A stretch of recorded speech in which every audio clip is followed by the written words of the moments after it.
Hey, how's it going out there today, everybody? Hope everybody's having a great day. I'm in Illinois. It's raining like crazy. I hope everybody enjoyed the footage of the jackass pulling out in front of me. Thanks for the flat spots on my tires, jackass. It did lock up the trailer tires a little bit there. Of course, you know, I'd already started slowing down because he didn't look like he was going to, he didn't look like he was going to look both ways. And, the funny thing was, I love this crap. I love that you can't make this stuff up. Pulls out in front of me like that. I give him a weird look like, like, what the f are you doing? And he flips me the bird. Oh my God. If I could have got out and beat him with a tire iron, I so would have loved to do that. I would have enjoyed that so much. I've got a policy I've made in my head that the next person that causes an accident that I'm involved in, I'm not waiting for the cops to come. I'm hopping out of the truck and I'm going to punch them right in the mouth. I'm going to get mine right up front. You know what I mean? Like, because I've been in 2 accidents, not in a semi, but in a personal vehicle. I've had 2 accidents in my entire life. Both of those accidents were caused by uninsured motorists. And number 2, they were caused by people failure to yield, which I guess technically the one guy crossed the double yellow line on a 2-lane road. Damn near hit me head on. I drove off into the ditch and he drove off into the ditch and hit me. Like, it was like this dude had a vendetta against me. But the funny thing is, he didn't even know what was going on. He got out of his car. Apparently he dropped a bottle of pills and he was trying to pick them up, because when he hit me, I couldn't even see anybody in the car. He was leaned down in the floorboard trying to get his pills. So pills everywhere. The cops, when they got there, they was like, God, look at all these pills. Of course, they didn't arrest him because he took off running. Like, he got out of his car. Number one, he tried to keep going, but it like broke a tie rod end in his car. So he drug a front tire for about 400 yards, and then he realized, oh, I can't get away in this car. Hops out on foot, takes off running. Real jackass. I'd love to meet that guy again one day. And the second one was a guy just pulled right out in front of me. Did not look, kind of like that semi truck driver. This guy didn't even look, and I was in a work truck pulling a trailer with 2 big, 0-turn lawnmowers on it, and I couldn't stop. I T-boned the shit out of that dude. And, the funny thing is, he lied to the cops and said he had insurance, and all the information he gave me was bogus. It wasn't even a policy number or nothing. So he got away with it. He got away with it, man. Like, I had to pay for both times. I had to pay for those cars. Because those jackasses, number 1, didn't have insurance, number 2. So I've determined in my mind the next time I'm not going to chance it. I'm not going to chance getting, insurance money. I just want my payment right up front. And I'm going to wrap their lip around their teeth. That's what I want. So, just saying, don't pull out in front of me. And it may result in me getting my butt whooped. I don't care. I'm getting it, though. I promise you. Right off front. I don't care if, dare I say, if it's anybody. I don't care, But anyway, that's one of my rants for today. Just one of them. I got more of them coming.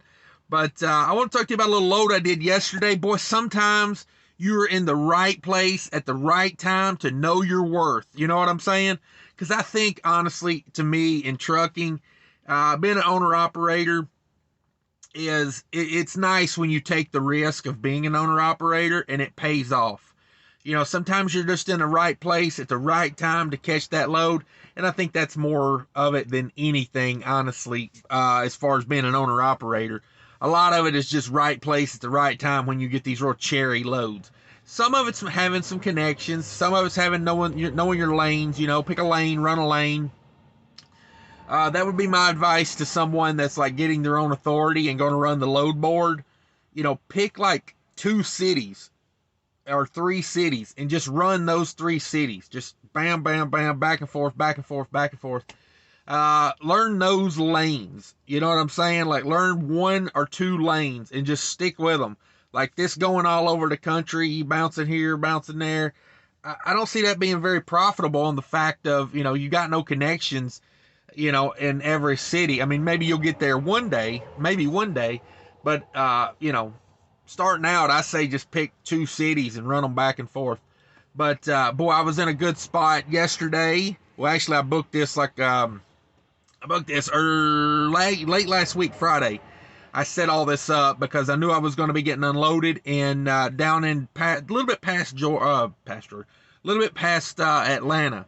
So I found a load. It was a load of chicken coming back up. It only went like 150 miles, but it really worked out nice because I went from like south of Atlanta to north of Atlanta for $1,000. It was 13 empty miles. I mean, it was like right next to where I was getting unloaded. 136 loaded miles. So really nice. 150 total miles for $1,000. I spent nothing on fuel. I spent nothing on reefer. I spent nothing on parking, tolls, nothing. I mean, now I used fuel and everything, but I didn't buy any. So, as far as reviewing a load, then it put me right in a position to get a load back to Minnesota. So basically what this load did is paid for my deadhead, basically, because it took me from 13 miles from where I was up to about 30 miles, 40 miles. It took me up to 40 miles away from where my next load was. And I was going to have about a 140-mile deadhead. So it basically paid me $1,000 to deadhead 140 miles. I love when freight's on fire like it is right now. Like, lots of loads to choose from, good rates to choose from. I booked a load back to Minnesota. It is not a reefer load. It is a dry van load. And it's not exempt. I'm having to log this load, which, let me tell you, it's really annoying. I was watching a video the other day Scottish Trucker Tommy was doing about the hours of service. I couldn't agree more. We don't need them. Last night, here's what happened to me last night, okay? I'm cruising along. I'm feeling good. I got a 7,000-pound load on, and I'm trying to get back to Minneapolis, okay? Because this load goes past Minneapolis. So I'm trying to stop at that house for a night because it's been about 3 weeks since I've been at the house. So I'm trying to stop there. Well, here's the deal, okay? Last night, I had a 16-mile-an-hour tailwind, okay? Mind you, 16-mile-an-hour tailwind. I was running 70 miles an hour, and I'm not even kidding you. My little gauge that tells me what my current fuel economy is, it was sticking right around 10.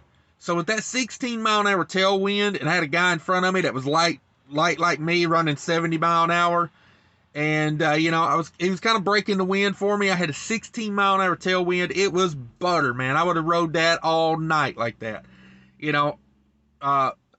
My music out was throwing nothing but great stuff at me. I mean, I was enjoying it. You know what I mean? I was cruising. I was getting on with it. Just making good time. Oh, here comes the beep.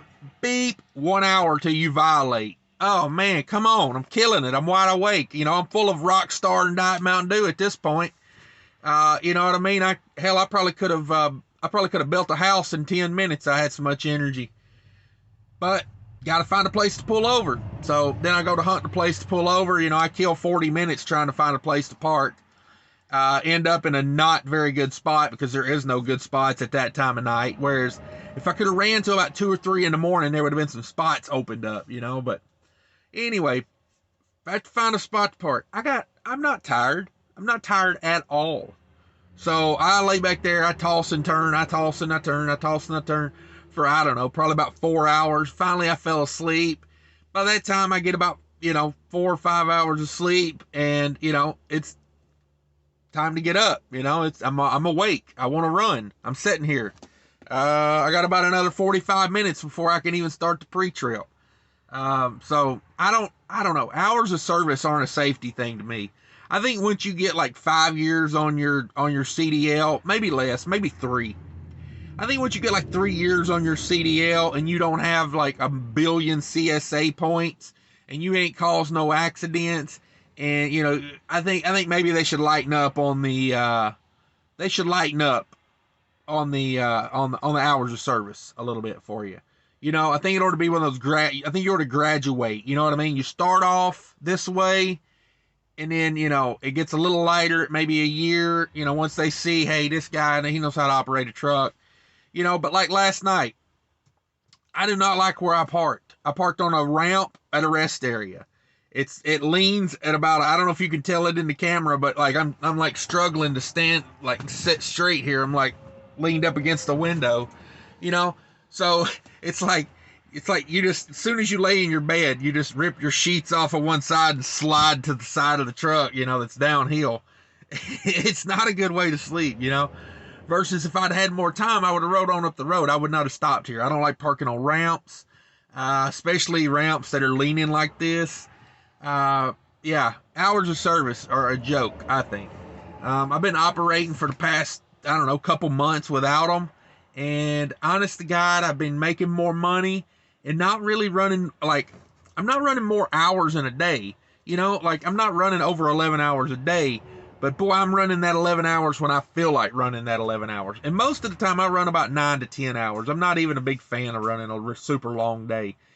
If, you know, if it has to be done, I'll do it.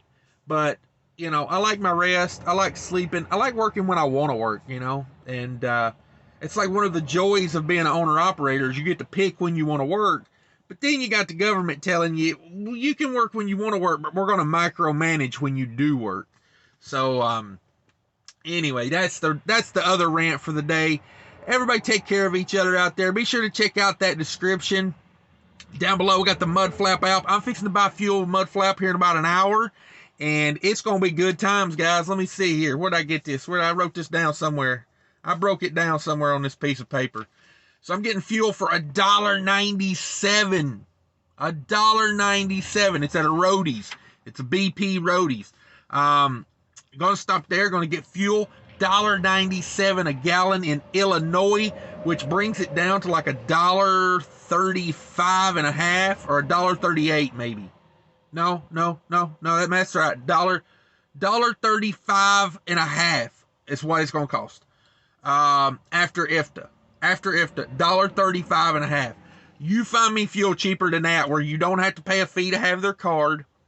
You know, you don't have to, you know, like you pay with your own money, and yeah, you gonna have a hard time doing it, guys. Check out Mudflap. Use my code down there. Give me $10 in free fuel. It also gets you $10 in free fuel, but you know, do the karma thing and get me $10 in free fuel. But anyway, guys, I appreciate everybody. Take care of each other out there.